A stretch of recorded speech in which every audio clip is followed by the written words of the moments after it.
तुम्हें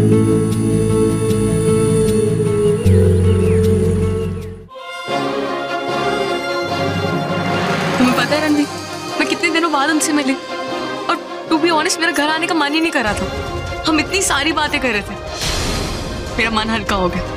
but I am sorry, मैं अगली बार जब भी उनसे मिलने जाऊंगी मैं बता के ही जाऊंगी।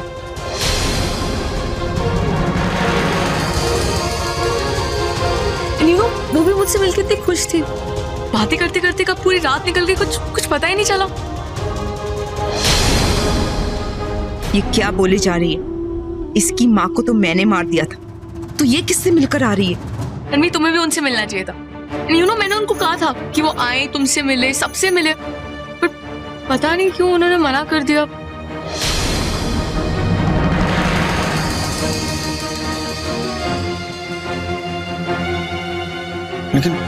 लेकिन ऐसा कैसे हो सकता है शानी? तुम मुझसे कैसे मिल सकती हो जब मैंने खुद उनका अंतिम...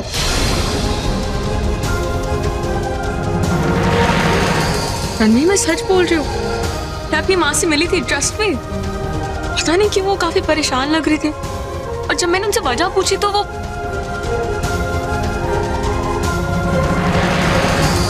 हाँ, समझ गए। तू भाभी से मिलने गई थी, उनसे बातें की, वो बहुत परेशान थी। पता है तुम्हें, हम सब यहाँ कितने परेशान थे। बेटा, तुम्हारी तबीयत ठीक नहीं है, कल तुम्हें चक्कर आ गए थे, अभी तुम्हारे घाव भी पूरे भरे नहीं है। ऐसे में पूरी रात बाहर रहोगी तो कैसे चलेगा? आरवी भी तुम्हारी चिंता कर रहा था। तुम बहुत थक गई होगी, जाके आराम कर।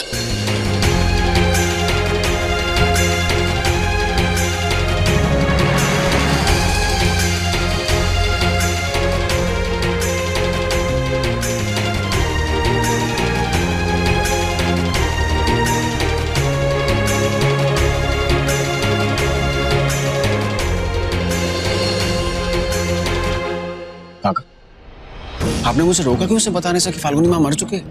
बेटा, तू समझ नहीं रहा। मैंने तुम्हें इसलिए रोका क्योंकि ईशानी भूल चुकी है कि फाल्गुनी भाभी मर चुकी है। बेटा, जेल जाने से अब तक उसे कुछ भी याद नहीं है, तो उसे कैसे मालूम होता कि फाल्गुनी भाभी मर गई है? प्लीज तुम भी उसे कुछ मत बताना, फाल्गुनी भाभी का सच मत बताना। हम सब उसकी याददाश्त वापस लाने की कोशिश कर रहे हैं। अगर ऐसे में उसे उसका सच पता चल गया तो हमें बहुत महंगा पड़ेगा। बेटा, तू चाहे तो एक बार डॉक्टर से बात कर ले, वो भी तुझे यही कहेंगे।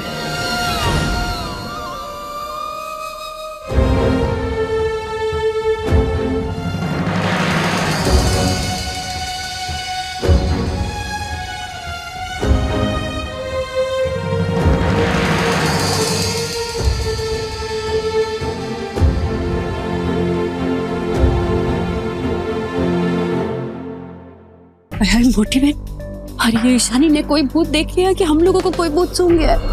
कहीं सच में तो ईशानी ने अपनी माँ को नहीं देख लिया? लेकिन ऐसा कैसे हो सकता है? उसे तो मैंने अपने हाथों से मारा था।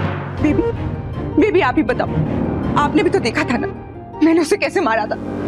तो आप ही बताओ, ऐसा हो सकता है क्या? कोई मरा हुआ इंसान कभी वापस आ सकता है क्या? रितिका, इकरा, तुम ठीक तो हो ना? तुम परेशान होकर वहां से चली आई, इसलिए मैंने सोचा कि बेटा उसकी बातों पर ध्यान मत दो।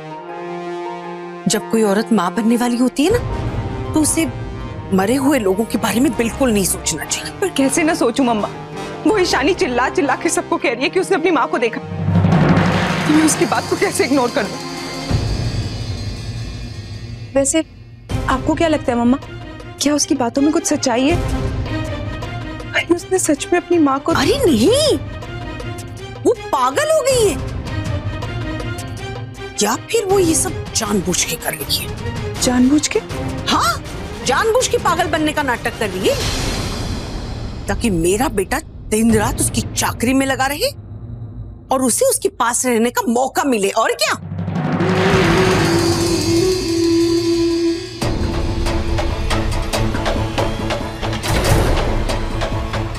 मम्मा, लेकिन अगर वो ड्रामा कर भी रही है तो वो अपने मकसद में तो कामयाब हो रही है। रणवीर उसे इस हालत में देख के उससे और भी ज्यादा कमिटेड हो जाएगा और फिर धीरे धीरे मुझे भूल जाएगा। ना बेटा ना, रोते नहीं, तुम बैठो बैठो तुम, मैं हूं ना, मैं बात करूंगी रणवीर से। लेकिन इस बार उस ईशानी ने ऐसा वार किया है ना कि जिसका काट मैं भी नहीं ढूंढ पा रही। सच बताऊं तो डर मुझे भी लग रहा है कहीं ईशानी की याददाश्त वापस लाते लाते रणवीर को अपना प्यार ही ना याद आ जाए, वो उसके करीब ना चला जाए। समझ में नहीं आ रहा है करूं तो क्या करूं। अगर समझ में नहीं आ रहा तो जाना यहाँ से, और तुम्हें एक्टिंग करा करा के मुझे थका रही है। कुछ कहा बेटा? नहीं मम्मा, मैं तो बस अपनी किस्मत को कोस रही हूँ। जब भी सब कुछ ठीक होने वाला होता है सब बिगड़ जाता है। ना बेटा ना ना, रोते नहीं बिल्कुल। मम्मा प्लीज कुछ देर के लिए मुझे अकेला छोड़ दीजिए, थोड़ी देर रो के अपना मन हल्का करना चाहती हूँ।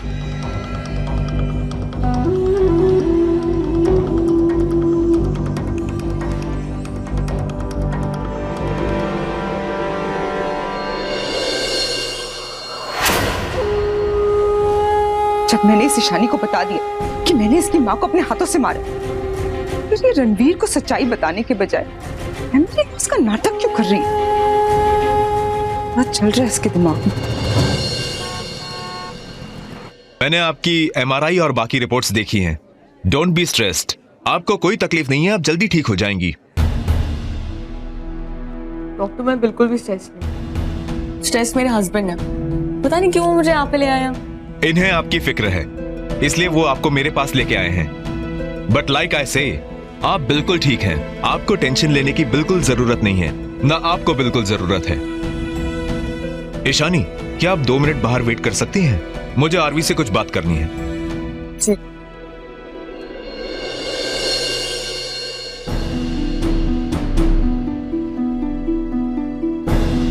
डॉक्टर, क्या हुआ ईशानी को? ऐसा क्या लिखा रिपोर्ट्स में?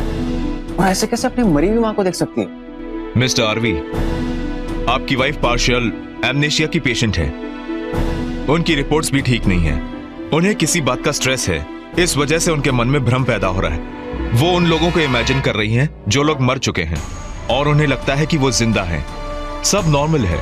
मिस्टर आरवी, आपकी वाइफ का केस बहुत ही सेंसिटिव है। वो जो भी देखें, जो भी कहें, उस पर आर्ग्यू मत करना। ये मत कहना कि वो गलत है। उनकी मेमोरी में एक गैप आ गया है और उस गैप को आप अपने प्यार से ही भर सकते हैं। उनकी हाँ में हाँ मिलाइए। वो अगर दिन को रात कहें तो रात ही कहिए। यही बोलते रहिए कि वो जो कह रही हैं ठीक कह रही हैं। हो सके तो उन्हें पुराने अच्छे दिनों की याद दिलाइएगा। उन्हें वहां ले जाइएगा जहां उन्हें अच्छा लगता हो, जहां आप दोनों ने अच्छा वक्त बिताया हो, जहां उन्हें खुशी मिले। वो सब उनकी आंखों के सामने होगा तो उनकी मेमोरी जल्दी वापस आ जाएगी।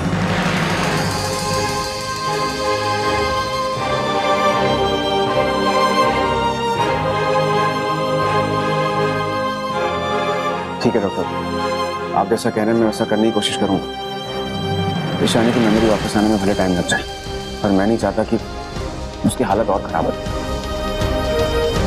I'll take care of her. Thank you. Welcome.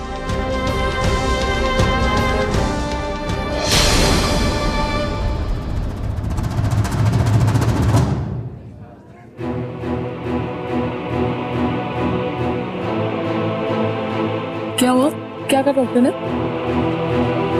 कुछ नहीं, मुझे बस ये बता रहे थे कि मुझे तुम्हारी केयर किस तरीके से करनी है। इसमें बताने की क्या जरूरत है? उन्हें पता नहीं है क्या कि मेरा स्वीट सा हस्बैंड मेरा कितना ख्याल रखता है?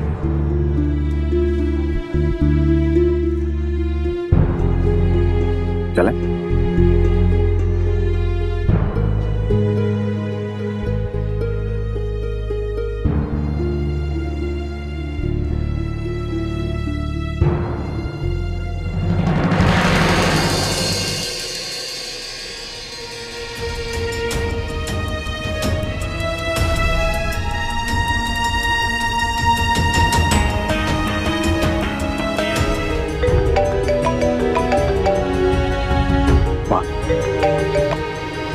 हाँ बा। हाँ बेटा, वहाँ सब ठीक है ना? बात बिगड़ी तो नहीं ने? नहीं बा, सब कुछ ठीक है। रणवीर और ईशानी यहाँ से निकल गए और मेरी डॉक्टर से भी बात हुई थी। उसने आरवी को वही बताया जो हम चाह रहे थे। Situation is under control. बाप, आज पहली बार मैंने देखा कि आरवी को बिलीव हो गया कि ईशानी की याददाश्त चली गई। मैंने उसके चेहरे पर घबराहट देखी और ये देखा कि वो ईशानी की कितनी फिक्र करता है। ओके बा, वो वहाँ आ रही होंगे, आप देख लेना। ओके हाँ हाँ, तुम अपना ध्यान रखना हो। ओके। ठाकुर जी, अब तुम्हारा ही आसरा है, तुम ईशानी के साथ रहना। हाँ, oh my God, ईशानी अपनी माँ से मिली और उसने टॉकिंग्स भी की, अपनी मन की टॉक्स। अरे अगर बाप हमसे टॉक्स करने आ गई तो फिर क्या करेंगे? चेतु, तुम जानती हो ना ईशानी। हाँ, मैं जानती हूँ कि ईशानी झूठ नहीं बोल रही, क्योंकि भाव को खुद मैंने भी देखा है।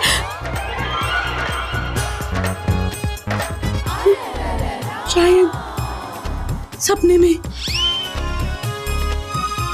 नो, वेट, मैंने भाब्स को रील में वॉच किया है। भाब्स वापस आ गई है। हाँ, भाब्स मरकर वापस आ चुकी है।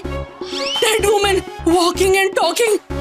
उस दिन जब मैं मार्केट गई थी ना, मैंने वहां एक लेडीज को देखा था, ऑर्गेन्जा साड़ी पहने हुए, बिल्कुल भाब्स जैसे। एक प्लेट इधर की उधर नहीं। Don't you remember that?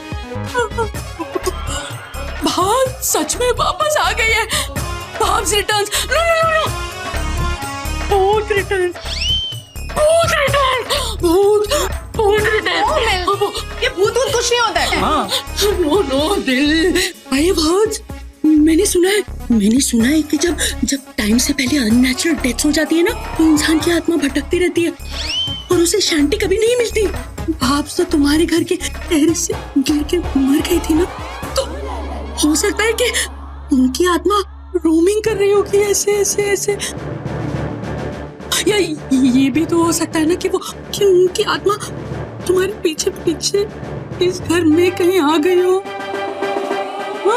Chetu, क्या हॉरर स्टोरी बना रही हो?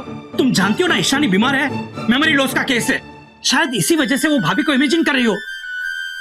नहीं मीतेश, वो यहाँ हमसे बदला लेने के लिए आ गई है। अरे भाब्स कभी मुझे लाइक नहीं करती थी ना, और बा उन्हें लाइक नहीं करती थी। और तुम्हें पता है, जब भी मैं बा से उसके बारे में बात करती थी ना, वो हमेशा पीछे से आकर बोलती थी, चैताली।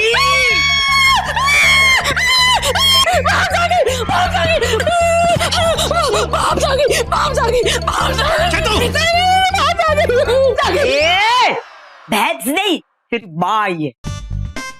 तेरी अक्ल क्या घास चराने गई है? क्या करके ना ये तो बैठे तू। We need to call the तांत्रिक। भाब्स वापस आ गई, अब कोई तांत्रिक ही उन्हें यहाँ से भगा सकते। मारी डोबी, तू कब बड़ी होगी? ऐसे नहीं, ऐसे।